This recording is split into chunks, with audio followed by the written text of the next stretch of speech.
There is a city in the heart of Europe that consistently appears at the top of every list that attempts to measure the quality of human life. Most livable city in the world, most expensive city in the world, cleanest city in the world, most punctual public transport system in the world. These are not marketing claims. They are the conclusions of organizations that measure such things systematically, year after year, and arrive at the same answers, with a consistency that suggests something genuinely unusual is happening in this particular place. And yet Zurich is not a city that announces itself. It does not have the romantic mythology of Paris, or the imperial grandeur of Vienna, or the chaotic energy of Rome. It is a city of 440,000 people, small by the standards of major European capitals, set at the northern end of a lake in the foothills of the Alps. Its skyline modest, its streets clean, its inhabitants going about their lives with an efficiency and a composure that can seem almost studied in its restraint.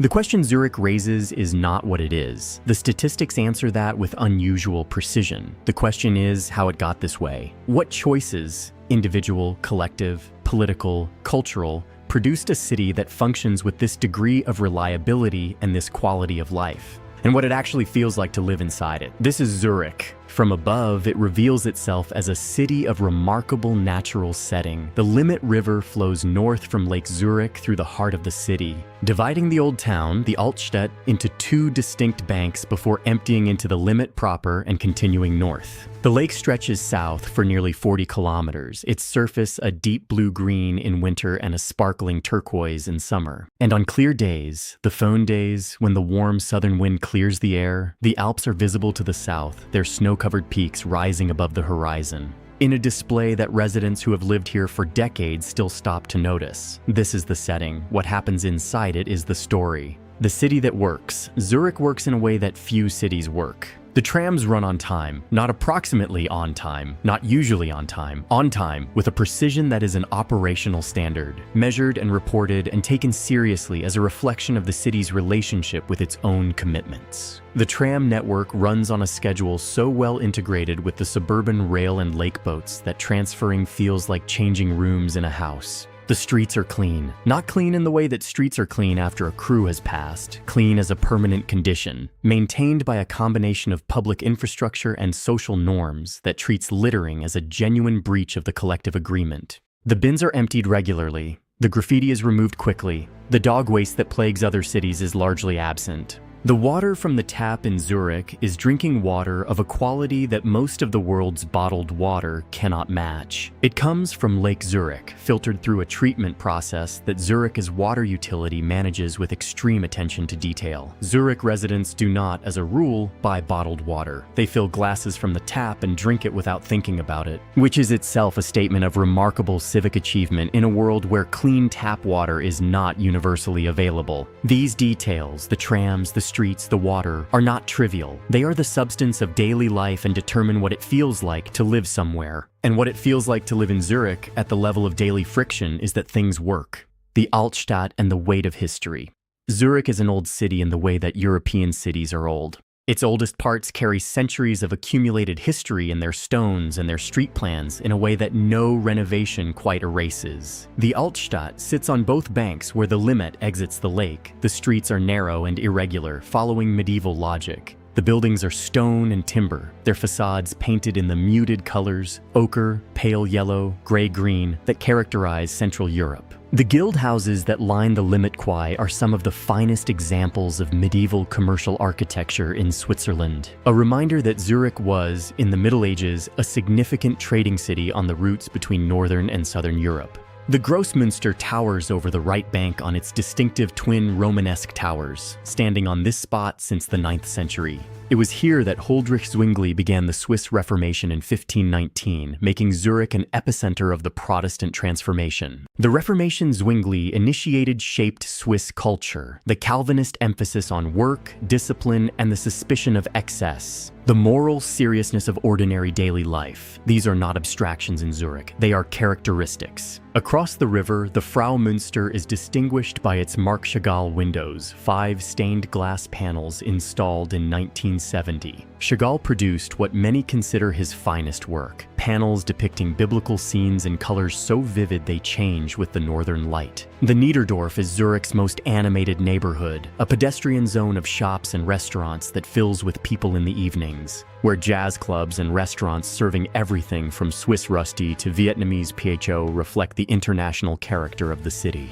Lake Zurich and the outdoor life. The lake is not an amenity in Zurich. It is an institution. On summer days, the lakeside bathing establishments, the Badis, fill with residents doing something that surprises visitors. They are swimming, in numbers that make the lakeside on a hot July afternoon look like a Mediterranean beach transplanted to Central Europe. Urban river swimming in the Limmat carries swimmers past the facades of the old town in an experience that is simultaneously athletic and surreal. The lake in winter is a different thing. Gray and still, reflecting a pale sky, it has a melancholy beauty that summer crowds obscure. The swans that inhabit the lake, cared for by the city since the Middle Ages, move with an unhurried dignity that seems the appropriate pace for everything. The hills that surround Zurich, the Zurichberg and the Uetliberg, are accessible by public transport and used year-round. The Uetliberg, at 871 meters, is the city's local mountain, its summit offering a panorama that extends to the Alps and the Black Forest. The trail network is marked with the yellow signposts and precise walking time estimates that are a standard feature of Swiss outdoor infrastructure. The Swiss-German reality. Zurich is a German-speaking city, but the German spoken here is not the German of Germany. Swiss German, Züridütsch, is a collection of Alemannic dialects that are genuinely difficult for speakers of standard High German to understand. High German, Hochdeutsch, is the written language of formal documents and news. Swiss German is the language of daily life, the home and the pub.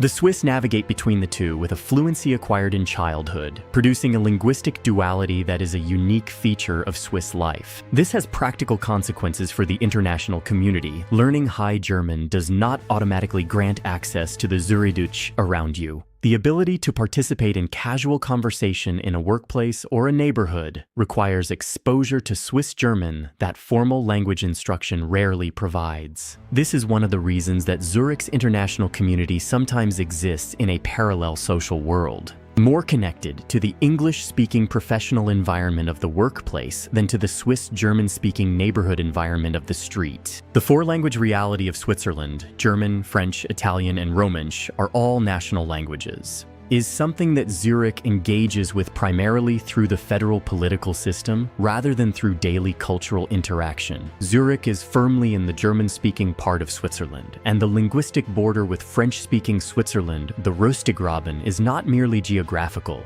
It is a cultural boundary of genuine significance, reflecting differences in political culture, social attitudes, and the particular relationship each linguistic community has with the state. The financial heart of Switzerland. Zurich is not the capital of Switzerland, that is Bern, a decision that reflects the Swiss federal tradition of distributing power rather than concentrating it. But it is the financial capital, the economic engine, and the global face of a country whose economy is one of the most sophisticated and stable in the world. The Bahnhofstrasse, the main shopping street that runs from the main railway station to the lake, is one of the most expensive commercial streets in the world. Its ground floors occupied by luxury retailers, private banks, and jewelry stores that serve a clientele of international wealth. The private banking tradition that Zurich has maintained for centuries, the management of wealth for international clients with discretion, with a legal framework that made Swiss banks the preferred repositories for money that wanted to be quietly kept, has defined the city's economic character and its global reputation in ways that are now changing as international pressure for banking transparency has fundamentally altered the secrecy model, which was, for much of the 20th century, the foundation of Zurich's financial preeminence. The banks remain. UBS and Credit Suisse are Zurich institutions whose reach extends across the global financial system, or what remains of Credit Suisse after its rescue and absorption by UBS in 2023, one of the most significant events in Swiss financial history in decades. The concentration of financial expertise in Zurich, the lawyers, accountants, analysts, represents a human capital base that is not easily replicated complicated. Zurich's economy has diversified significantly beyond banking. The technology sector has grown substantially. Anchored by the Google engineering office on Brandschenkestrasse, that is one of the largest Google offices outside the United States, and that has attracted an ecosystem of technology companies and startups around it. The life sciences sector, pharmaceutical and biotechnology companies, has been drawn by the proximity to the ETH Zurich and the University of Zurich. The insurance industry, centered in Zurich, is another major employer. The result is an economy of unusual breadth and stability, one that has weathered the financial crises of the past 2 decades with resilience, reflecting both the strength of its institutions and the particular character of Swiss economic management. ETH Zurich and the culture of excellence. ETH Zurich, the Swiss Federal Institute of Technology, is consistently ranked among the finest universities in the world, and its presence in the city shapes Zurich's intellectual and cultural life in ways that extend far beyond the campus on the Polyterrasse. The ETH has produced more than 20 Nobel Prize winners, including Albert Einstein, who studied here from 1896 to 1900 and whose time in Zurich, both as a student at the ETH and later as a faculty member at the University of Zurich, was among the most intellectually productive periods of his life. The special theory of relativity was developed not in Zurich, but in Bern, where Einstein was working at the patent office. But the intellectual environment of Zurich contributed to the formation of the mind that produced it. The concentration of academic excellence in Zurich, the ETH, the University of Zurich, and a network of specialist institutions in art, music, and applied sciences, the Speyunlargame, creates an intellectual atmosphere that is palpable in the city's cultural life. The lecture series and public events that the ETH and the university make available to Zurich residents represent an educational resource that is unusual in a city of this size. The museums of Zurich, the Kunsthaus, one of the finest art museums in Switzerland, with its collection ranging from the medieval to the contemporary. The Swiss National Museum, occupying a fantastical neo-Gothic building adjacent to the main railway station. The Museum Rietberg, dedicated to non-European art, reflect a civic investment in cultural life that is consistent with the broader Swiss commitment to public institutions of quality. The social contract of Swiss life. Zurich functions the way it does because of a social contract that is both explicit and deeply internalized. The explicit elements are familiar to anyone who has spent time in Switzerland. The rules are numerous, specific, and followed. Quiet hours, typically after 10 p.m. and during Sunday, are observed with a seriousness that occasionally surprises visitors. From cultures where noise regulation is more theoretical than practical. Recycling is not a suggestion, it is a system, carefully specified with different collection days for different materials, and with social consequences for those who do not participate. The laundry room in an apartment building operates on a schedule. The sidewalk in front of your building is your responsibility to keep clear of snow and ice. These are not onerous requirements. They are the operational details of a system of mutual respect for shared space that, when followed consistently, produces environments of unusual cleanliness and order. The internalized elements are harder to specify, but equally real. There is a Swiss relationship with punctuality that goes deeper than mere rule following.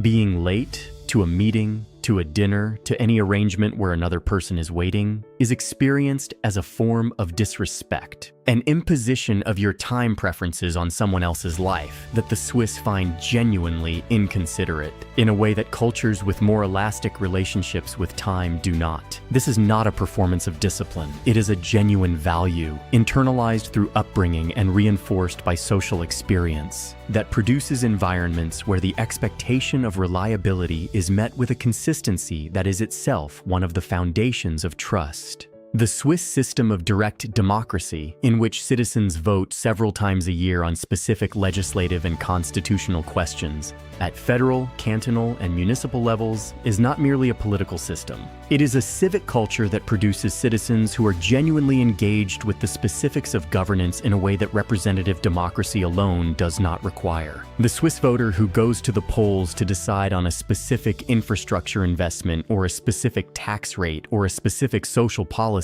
has a relationship with the outcomes of political decisions that is different from the relationship a voter has with a politician who will make those decisions on their behalf. This engagement produces a political culture that is, by international standards, unusually informed and unusually pragmatic. The cost of all this, Zurich is, by most measures, the most expensive city in the world to live in. The rent for a two-bedroom apartment in a central neighborhood is among the highest of any city on earth. A meal in a moderate restaurant, not a fine dining experience, but a sit-down dinner with a glass of wine, costs significantly more than comparable meals in Paris or London or New York. A haircut, a cup of coffee, a monthly transport pass. Each of these ordinary expenditures is calibrated to wage levels that are, by international standards, very high, but that in Zurich's context produce a cost of living that can feel challenging even to people earning salaries that would be considered excellent in other cities. The Swiss minimum wage, set at the cantonal level in some cantons, including Zurich, is among the highest in the world. The average salary in Zurich is the highest of any major city in Europe. And yet the cost of housing in particular has grown faster than wages in recent years, producing an affordability pressure that the city is actively attempting to address through social housing programs and zoning reforms that have not yet produced the scale of effect that the problem requires. For the international professionals who come to Zurich for the financial and technology sectors, often arriving with salaries calibrated to the city's cost of living, the financial reality is manageable. For the people who work in the service sector, in hospitality, in retail, in the care professions that every city requires regardless of its economic character, the cost of living in Zurich is a genuine hardship that produces commuting distances and housing compromises that the city's reputation for quality of life does not always acknowledge. The international city. Zurich is home to one of the highest proportions of foreign residents of any major European city. Approximately 32% of Zurich's residents are not Swiss citizens, a proportion that reflects the city's role as a center of international finance, technology, and professional services, and that gives the city a cosmopolitan character that sits in interesting tension with its reputation for Swiss insularity. The international community of Zurich is concentrated in the professional and financial sectors, in the academic institutions, and in the international organizations that use Switzerland's political neutrality and its Central European location as reasons to establish themselves here. The result is a city in which English functions as a genuine working language in many professional contexts, where the restaurants and cultural offerings reflect an international palette, and where the social world of a significant portion of the population is organized. International professionals networking at an evening event in a stylish Zurich lounge with digital devices and business cards. This internationalism is both an asset and a source of tension. The economic contribution of the international community to Zurich's economy is significant and widely recognized. The cultural contribution, the diversity of food, of music, of perspective that a highly international population brings, enriches the city in ways that are real, if sometimes under-acknowledged. The social distance that sometimes exists between the international community and the Swiss German-speaking population, a distance produced partly by language, partly by cultural difference, and partly by the transient character of much international professional migration, means that Zurich sometimes functions as two cities sharing the same geography, each substantially invisible to the other. Why they stay. So why do people stay in a city that is expensive beyond the reach of many? That can seem emotionally cool to those accustomed to warmer cultures, that demands conformity to rules and schedules that leave little room for the charming disorder that other cities wear as a badge of character. They stay because things work. A montage of reliability. Clear water being poured from a tap, a clean street, and a person easily using a ticket machine. Where the streets are clean, where the public institutions function with reliability and competence. This experience over time produces something that is difficult to give up once you have had it. The friction of daily life that residents of less well-organized cities accept as normal becomes, after years in Zurich, something that is difficult to re-accept. They stay because of the lake. Because of the specific experience of swimming in Lake Zurich on a summer evening with the Alps visible to the south, and the city's church towers reflected in the still water and the particular quality of the light at that hour, a light that painters have been trying to capture for 2 centuries without quite succeeding. Because beauty of that specific kind, available with that specific frequency, is not something you forget or replace easily. They stay because of the safety. Zurich is one of the safest cities in the world, and safety, the ability to move through public space at any hour without fear, the ability to let children navigate the city independently at ages when children in other cities are still closely supervised, is a quality of life dimension that is rarely fully appreciated until it is absent. They stay because of the mountains. Because the Alps, visible from the city on clear days, reachable by train in under an hour, offering in winter the skiing that is as central to Swiss life as any other cultural practice, and in summer, the hiking that takes you into landscapes of a wildness and a beauty. A split-screen visual, one side showing an alpine peak with rugged rocks and snow, the other showing a perfectly neat Zurich street with a tram. They stay because Zurich, for all its reputation for efficiency and order, contains a human warmth that takes time to reach, but that, once reached, is genuine and lasting. The Swiss reserve is real. So is the Swiss loyalty, the depth of friendship that develops slowly and endures long. The neighbors who check on you when you are ill, the colleagues who become friends over the course of a working life in the same institution. The community that forms, without dramatic announcement, around the shared project of living well in a specific place. Zurich does not ask to be loved quickly. It reveals itself slowly in the quality of the light on the lake in the morning, in the reliability of the tram that arrives exactly when it should, in the mountains that appear on the southern horizon on a clear winter day and make everything else briefly seem both smaller and more beautiful. Most people who give it the time it requires find that they cannot imagine living anywhere else. A slow, cinematic zoom out from the heart of Zurich as evening lights twinkle across the city and the lake.